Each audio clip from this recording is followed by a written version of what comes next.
There is something deeply confusing about being hurt by someone you care about, only to watch them disappear afterward. You think, if they know they hurt me, why aren't they saying anything? Why aren't they apologizing? Why aren't they trying to fix it? And this is where we need to understand something important. Silence does not always mean that someone doesn't care. Sometimes silence is the place where shame hides. When a person has developed a habit of protecting themselves from emotional discomfort, accountability can feel threatening. They don't simply have to face what they did to you. They have to face what their behavior says about themselves. And for someone who already struggles with vulnerability, that confrontation can feel unbearable. So instead of saying, "I hurt you, I'm sorry, I understand why you're upset," they retreat. They become distant, they stop responding, they create space, and from the outside it looks like coldness. But sometimes underneath that coldness is a person who doesn't know how to sit with the consequences of their own actions. Now here's where this becomes important for you. Understanding someone's silence does not mean excusing it. You can understand the psychology behind someone's behavior without accepting behavior that wounds you. That distinction can change your entire life. Because when you don't understand it, you may personalize everything. You may think, maybe I wasn't enough. Maybe I asked for too much. Maybe if I had been calmer, sweeter, more patient, they wouldn't have pulled away. But what if their withdrawal was never a measurement of your worth? What if it was a measurement of their emotional capacity? What if the problem wasn't that you cared too much, but that they didn't know how to handle the emotional responsibility that comes with being cared for deeply? And this is where you have to stop trying to earn someone's emotional availability. You cannot love someone into emotional maturity. You cannot communicate perfectly enough to make someone confront themselves. You cannot become smaller, quieter, easier, or more convenient in the hope that someone will finally stop running. At some point, love asks a different question. Not, how can I make them stay? But what kind of relationship am I willing to participate in? Because your heart deserves more than potential. It deserves presence, it deserves communication, it deserves someone who can say, "I was wrong," without disappearing for days, weeks, or months. And yes, someone can feel shame after hurting you. They can regret their behavior, they can miss you, they can even love you. But feelings alone don't create a healthy relationship. Character does, accountability does, action does. A person can secretly care about you and still be incapable of giving you the relationship you deserve. That is one of the hardest truths to accept. Because when you sense that someone cares underneath their silence, you naturally want to rescue the connection. You want to interpret every signal. You want to decode every withdrawal. You want to find the perfect message that will make them feel safe enough to come back. But sometimes your greatest act of love is not reaching harder. It is releasing control. Let them sit with what they have done. Let them experience the absence of your emotional labor. Let them discover whether they are willing to cross the distance themselves. Because if you constantly rush in to soothe someone after they hurt you, you may accidentally teach them that they don't have to repair anything. You become the person who carries the emotional burden for both people. And that isn't love, that's exhaustion disguised as devotion. Healthy love requires two people willing to participate. If someone hurts you, they don't have to be perfect. They don't have to have every emotional skill mastered. But they do have to be willing to try.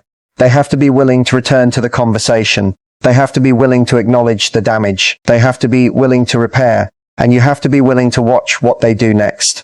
Because sometimes the greatest clarity comes when you stop listening to someone's potential and start watching their patterns. A person who truly wants to rebuild something will eventually have to move toward the discomfort. They may be afraid, they may be ashamed, they may not know exactly what to say. But eventually they must choose courage over avoidance. And that is the deeper lesson here. You are not being called to become someone's emotional therapist. You are being called to become deeply rooted in your own worth. There is divine wisdom in recognizing that you cannot control another person's journey. You can offer compassion without abandoning your boundaries. You can understand someone's wounds without volunteering to be wounded by them. And sometimes the most powerful thing you can say without saying a word is, "I understand that you may be struggling, but I will not chase you into emotional responsibility." That is not punishment. That is self-respect. Because when you stop chasing, something important happens. You finally get to see the truth. Does this person come toward you because they genuinely want to repair the relationship? Or were you the only one keeping the relationship alive? Does their silence eventually turn into accountability? Or does it become another cycle of disappearance? Does their regret become action? Or does it remain hidden inside them while you continue suffering outside of them? These are the questions that matter. Not how intensely they miss you. Not whether they secretly check your profile. Not whether they think about you at night. Not whether they feel guilty. The question is whether they are capable of turning those feelings into healthy behavior. Because love that never becomes action eventually becomes confusion. And you deserve clarity. You deserve someone who doesn't make you constantly wonder where you stand. Someone who can have difficult conversations, someone who can admit mistakes, someone who understands that hurting you doesn't mean they get to disappear from the responsibility of repairing what they damaged. And if they need time to process, that's human. But processing cannot become an excuse for perpetual avoidance. There is a difference between taking space to regulate yourself and using silence to escape accountability. Learn that difference. It will save you from years of emotional confusion. And perhaps this is the divine lesson hidden inside the silence. Sometimes God allows someone to step away because their absence exposes what their presence was hiding. You begin to see how much energy you were spending interpreting them, how much of yourself you were sacrificing to maintain connection, how often you were making excuses for behavior that your heart already knew was painful. And then slowly, you return to yourself. You realize that peace is not something another person gives you. It is something you protect. You realize that boundaries aren't walls. They are instructions for how you expect to be treated. And you realize that being compassionate does not require being available for repeated emotional injury. So if someone has gone silent after hurting you, don't immediately assume that you need to chase them down and make everything comfortable again. Pause, breathe, step back, let reality speak. If they are ashamed, let them process their shame. If they regret what they did, let them decide whether they are courageous enough to repair it. If they love you, let their love become visible through responsible action. And if they don't return, don't turn their absence into a verdict on your value. Sometimes people leave because they are not ready to become the person a healthy relationship requires them to be. That is painful. But it is not your failure. You are allowed to love someone and still walk away from the version of the relationship that keeps breaking your heart. You are allowed to understand them and still choose yourself. You are allowed to forgive someone without giving them unlimited access to you. And you are allowed to say, I hope you heal. I hope you grow. I hope you find courage. But I will not abandon myself while you figure yourself out. That is not bitterness. That is maturity. Because ultimately, the goal isn't to make an avoidant chase you. The goal isn't to trigger someone's fear of losing you. The goal is much greater. The goal is to become so secure in your own worth that another person's silence no longer determines your emotional value. When someone goes silent, you don't have to become louder. When someone pulls away, you don't have to run faster. When someone refuses to communicate, you don't have to communicate for two. Stand still. Let their choices reveal them. And let your choices reveal you. Choose dignity. Choose peace. Choose truth. Choose relationships where love doesn't require you to constantly decode absence. Because the right person may have fears. They may have wounds. They may struggle sometimes. But they will eventually understand something profound. Love isn't simply about feeling deeply. Love is about having the courage to show up when showing up is difficult. And that is where your power begins. Not when they come back. Not when they apologize. Not when they finally realize what they lost. Your power begins the moment you stop abandoning yourself while waiting for someone else to stop abandoning you. And perhaps that is the greatest transformation of all. You stop asking, how do I get them to come back? And you start asking, does the person who comes back have the capacity to love me well? That question changes everything. When someone hurts you and then suddenly goes silent, the easiest conclusion is often the most painful one. They don't care. But silence can sometimes come from a very different place. For an emotionally avoidant person, the moment they realize they have caused pain can trigger something they don't know how to process. Shame. Shame is different from simple guilt. Guilt says, I did something wrong. Shame says, something is wrong with me. And when a person experiences shame deeply, they may not move toward the person they've hurt. They may move away from them. They may disappear because facing your eyes means facing their own behavior. That is why you can sometimes see a strange contradiction. They hurt you, they know they hurt you, and yet they become even more distant afterward. It doesn't necessarily mean they feel nothing. Sometimes it means they feel too much but lack the emotional tools to handle it. They may replay the conversation in their mind. They may remember your disappointment.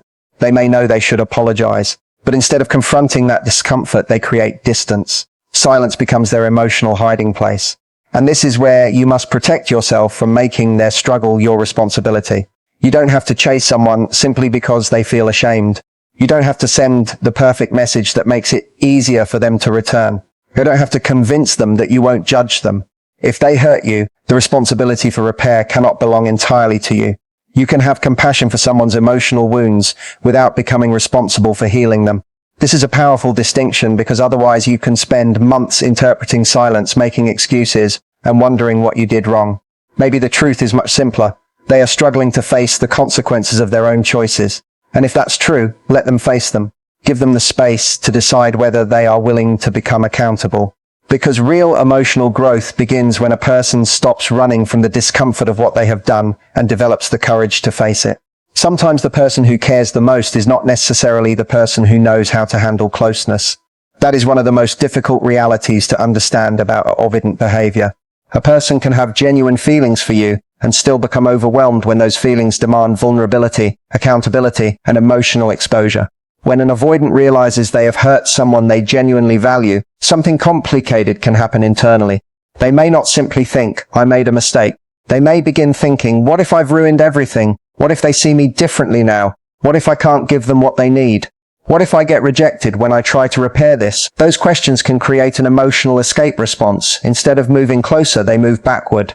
Instead of explaining themselves, they become quiet. Instead of risking an uncomfortable conversation, they convince themselves that distance is safer. And from your perspective, this can feel cruel. You may think, "If you cared about me, why wouldn't you fight for us?" But emotional capacity and emotional feelings are not the same thing. Someone can feel deeply and still lack the courage, communication skills, or emotional maturity necessary to handle those feelings well. This is why you should never measure someone's love solely by the intensity of their internal emotions. Measure it by their willingness to take responsibility for what those emotions require. Because love eventually asks you to become vulnerable. It asks you to say, "I'm sorry." It asks you to admit, "I was wrong." It asks you to hear another person's pain without immediately defending yourself. And for someone who has learned to protect themselves through emotional distance, those actions can feel terrifying. But here's the boundary you must remember. Their fear may explain their behavior, but it does not erase the impact of their behavior. You can understand why they withdraw without waiting indefinitely for them. You can recognize their shame without rescuing them from it. You can believe they may care while still deciding that you need someone capable of showing that care through consistent action. Because eventually, healing requires courage. And if someone truly wants to build something meaningful with you, they must eventually become willing to walk directly toward the discomfort they have spent their life avoiding. One of the hardest lessons in relationships is learning that you cannot fix another person's emotional avoidance by giving more of yourself. When someone pulls away after hurting you, your instinct may be to reach out, explain, reassure, and make the situation easier for them. You may think, "If I just show them that I'm not angry, maybe they'll come back." But sometimes, in trying to make someone comfortable, you quietly make yourself responsible for a problem you didn't create.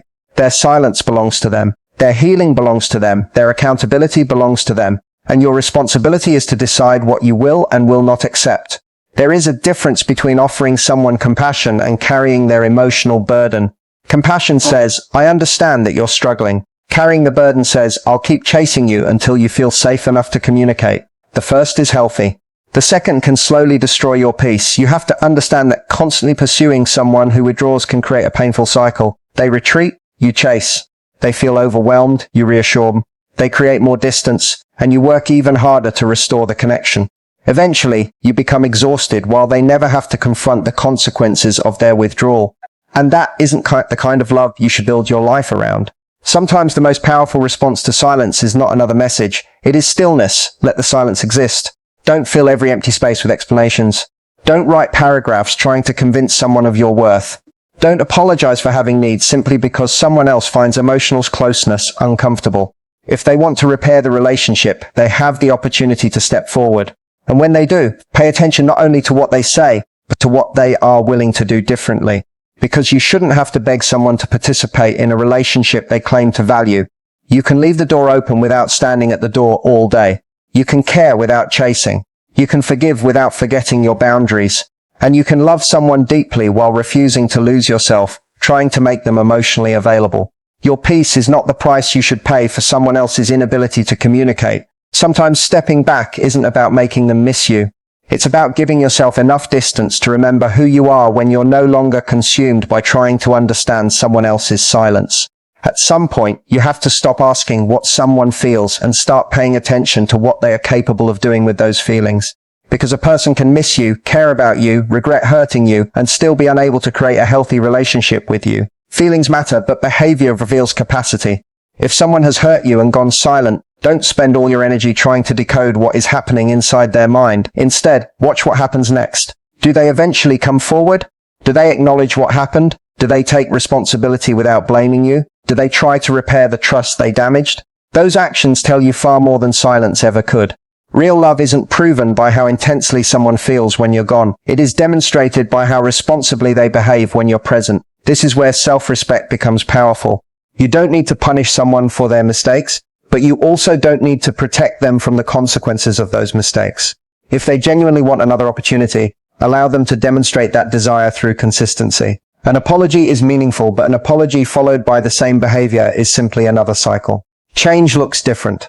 Change means they communicate when things become uncomfortable. Change means they don't disappear whenever vulnerability becomes difficult. Change means they can hear your pain without turning your feelings into an attack against them. Change means they understand that rebuilding trust takes time and cannot be demanded instantly. And you should never feel guilty for requiring that standard. You aren't asking for perfection. You're asking for emotional responsibility. There is also something deeply freeing about realizing that you don't have to investigate someone's hidden feelings. You don't need to become a detective searching for clues that they secretly care. If someone wants to be part of your life, eventually their actions should make that reality clearer, not more confusing. Give people room to reveal themselves. Don't force the outcome. Don't chase explanations that they are unwilling to provide. Let consistency speak, let accountability speak, let effort speak. And if someone returns, don't simply celebrate the fact that they came back. Ask whether they came back differently. Because the real question isn't whether they can miss you enough to return. The real question is whether they have grown enough to stay. The deepest lesson in all of this is that someone's silence does not get to define your worth. When a person withdraws after hurting you, they may be struggling with shame, guilt, fear, or emotional overwhelm. But understanding their struggle does not mean you have to carry it for them. You can have compassion for their wounds while still having boundaries around your heart. You can recognize that they may care while also accepting that caring without accountability is not enough to create a healthy relationship. Don't spend your life trying to decode someone who refuses to communicate. Watch what they do. If they return, look for responsibility. Look for consistency. Look for changed behavior. Look for the courage to have the conversations they once avoided. Because love isn't proven by how much someone misses you in silence. Love becomes meaningful when someone is willing to show up, communicate, repair, and grow. And if they never return, don't let that become a story about your inadequacy. Sometimes another person's inability to face intimacy has nothing to do with your value. You were not too much because you wanted communication. You were not needy because you wanted consistency. You were not difficult because you expected respect. You were simply asking for the basic ingredients of a relationship that has the capacity to grow. So stop chasing the person who keeps running from emotional responsibility. Stop trying to convince someone to recognize what you bring to their life. Give people the freedom to reveal their character through their choices. Let their actions answer the questions your anxiety keeps asking. Your job is not to rescue someone from their shame. Your job is to protect the peace, dignity, and self-respect that you fought so hard to build. Remember this, you can love someone and still let them face themselves. You can forgive someone and still maintain distance. You can hope they grow without waiting for them to grow. And you can care about someone deeply without abandoning yourself to keep them close. Thank you for listening and for giving yourself permission to see relationships with greater wisdom and clarity. May you have the courage to choose healthy love, the strength to honor your boundaries, and the wisdom to recognize when someone's actions are no longer aligned with the love they claim to feel. Most importantly, never forget that choosing yourself is not the opposite of love.